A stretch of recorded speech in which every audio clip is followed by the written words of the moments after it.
Hello बच्चों। पिछली video में हमने ताप के 4 पैमानों के बारे में पढ़ा था।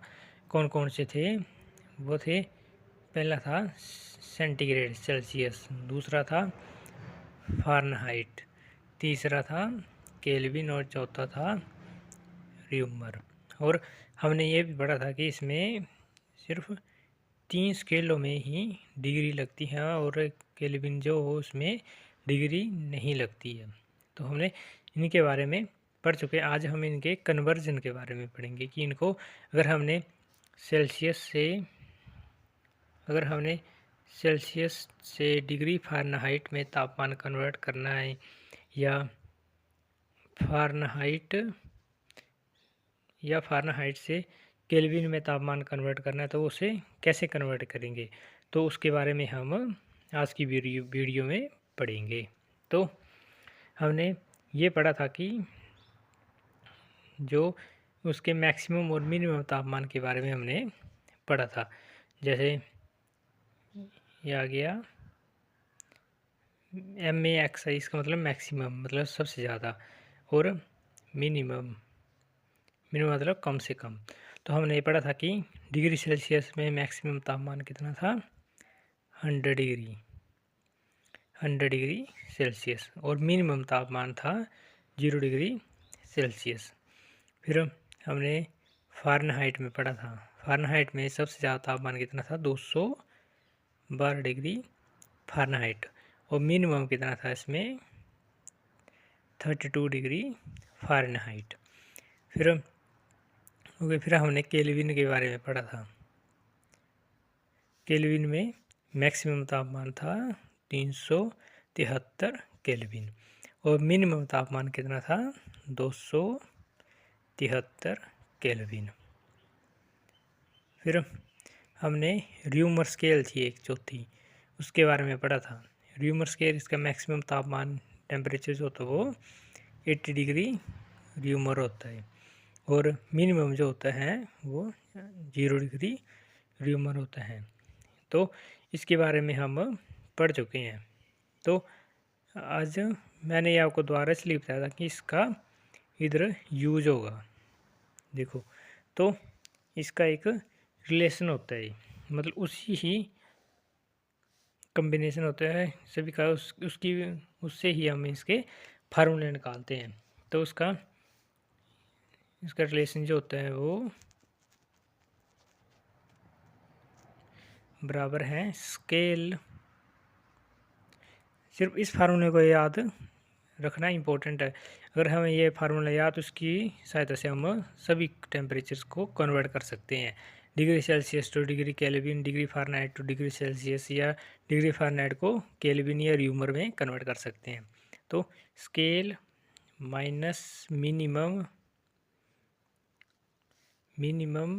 अपॉन यानी बटे मैक्सिमम माइनस मिनिमम,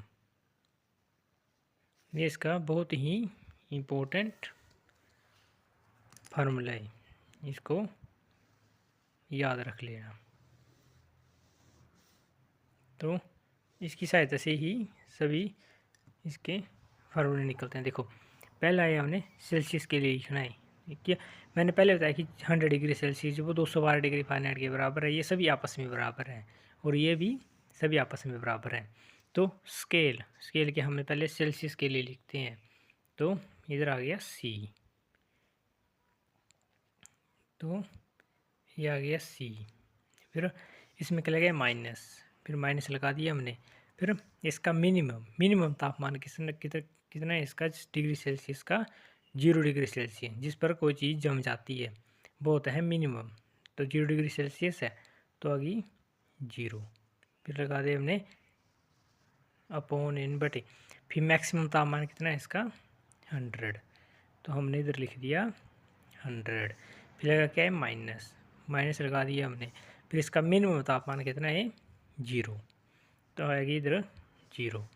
फिर इक्वल टू को साइन इसलिए क्योंकि ये सभी आपस में बराबर होते हैं। जैसे 0 डिग्री सेल्सियस 32 के बराबर है, ये भी सभी आपस में बराबर है, तो इक्वल आ गया। अब हमने लिख दिया सेल्सियस के लिए, अब लिखेंगे हम फ़ारेनहाइट के लिए। तो लिख दिया हमने बिल्कुल वैसा ही। एफ आ गया माइनस मिनिमम कितना है इसका तापमान 32 डिग्री, तो ये आ गया 32, फिर लगे बटे फिर मैक्सिमम कितना है इसका तापमान फ़ारेनहाइट का 212, तो ये आ गया 212, फिर क्या लगे इसमें माइनस लगा दिया हमने माइनस, फिर मिनिमम कितना है इसका तापमान 32 है, तो ये आ गया 32, फिर इक्वल टू लगा देना हमने। फिर हमने केल्विन के लिए लिखना है, हमने स्केल किसके लिए लिखना है केल्विन के लिए, तो ये इधर आ गया के आ गया, फिर लगे इधर माइनस, फिर इसका मिनिमम कितना है तापमान, मिनिमम है 273, तो ये आ गया 273, फिर लगाए अपॉन यानी बटे, फिर इसका मैक्सिमम कितना तापमान, मैक्सिमम है 373, मैक्सिमम इससे ऐसे याद रखेंगे जिस उबलना स्टार्ट हो जाती है, किसी तापमान पर उबलना स्टार्ट होती है सबसे ज़्यादा 373, तो ये आ गया 373, फिर लगा माइनस, फिर मिनिमम कितना है इसका तापमान, मिनिमम इसका 273, तो हमने लिख दिया इधर 273, फिर लगाए हमने इक्वल टू, फिर हमने किसके लिए र्यूमर के लिए लिखना है, तो इधर आ गया आर, फिर क्या लगा इसमें माइनस, हमने लगा दिया माइनस, फिर मिनिमम कितना है इसका तापमान 0 है, फिर आगे इधर 0, फिर लगा बटे, फिर इसका मैक्सिमम कितना तापमान 80, तो ये आ गया इधर से 80, फिर लगाए माइनस, फिर मिनिमम कितना तापमान इसका 0, इधर आ गई 0, फिर हमने कन्वर्ट करने के लिए कैलकुलेशन आसान करने के लिए इसको काट, जो माइनस हो रहा है उसको माइनस कर देते हैं, तो सी आ रहा है, आ गया सी, लगे बटे, फिर क्या इधर 100 माइनस 0 पे 100 के बराबर ही होगा, तो आ गया 100, फिर लगा बराबर, फिर एफ माइनस 32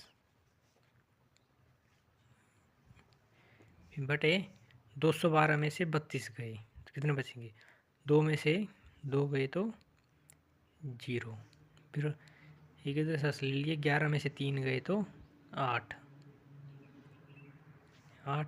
और इसके ऊपर रह गया एक वैसा का वैसा गया, ठीक है, फिर लगा इक्वल टू साइन, फिर के माइनस 273,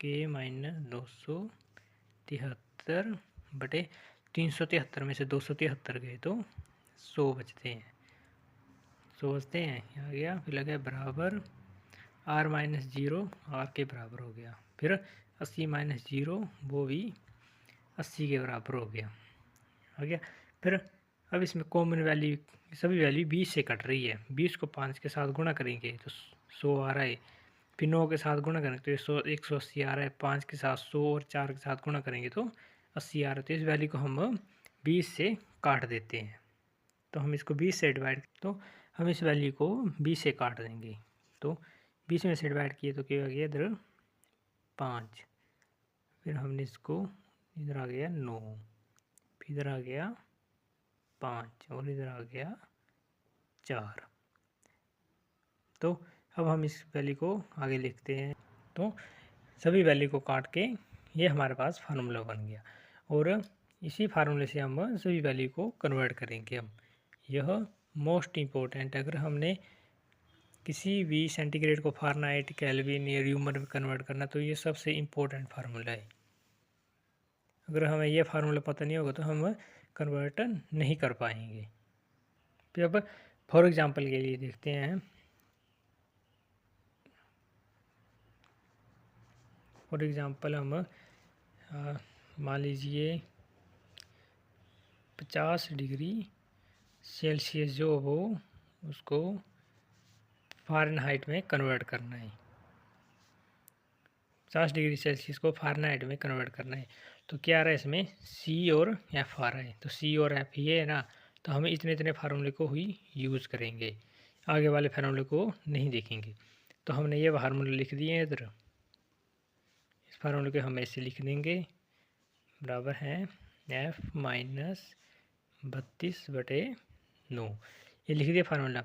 अब हमने देखना है कि हमारे पास क्या वैल्यू दी है, 50, तो 50 डिग्री सेल्सियस, तो सेल्सियस के पहले की वैल्यू 50, तो हमारे पास सी की वैल्यू दी है, तो इधर आ गया 50 बटे 5 आ गया, बराबर है F माइनस 32 बटे 9। फिर अब देखो इसमें से कट रहा है ये वैल्यू, 5 को 10 के साथ गुणा करेंगे तो 50 आ रहा है, तो 10 आ गया इधर, तो 10 बराबर है F माइनस 32 बटे 9। फिर हम ये नीचे भाग अगर हम इस साइड लेके जाएंगे तो ये गुण हो जाता है, तो ये आ गया 90, तो इसको हम लिखेंगे F माइनस 32 बराबर है 90, ऐसे लिख दिए, एक ही बात होती है। फिर F बराबर है 90, ये माइनस इस साइड पर, साइड जाएगा तो ये प्लस हो जाएगा, प्लस 32, तो ये किसके बराबर आ जाएगा, ये आ गया 2 बिल्कुल वैसा का वैसा, 9 2 11 तो 1 12, तो 122 डिग्री फ़ारेनहाइट, ये इसका आंसर आ गया, ये इसका आंसर आ गया। फिर हम फ़ारेनहाइट टू केल्विन वाले क्वेश्चन देखते हैं।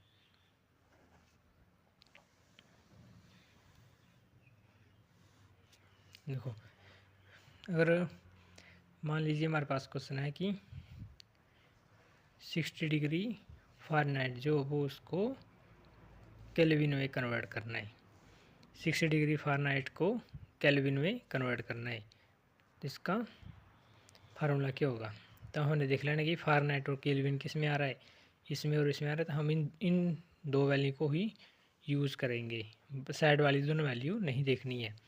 तो ये इसका फार्मूला क्या है, F माइनस 32 बटे 9 बराबर है K माइनस 273 बटे 5, ये इधर 5 है, माइनस 5 बस समझ लेना, ये आ गया 5।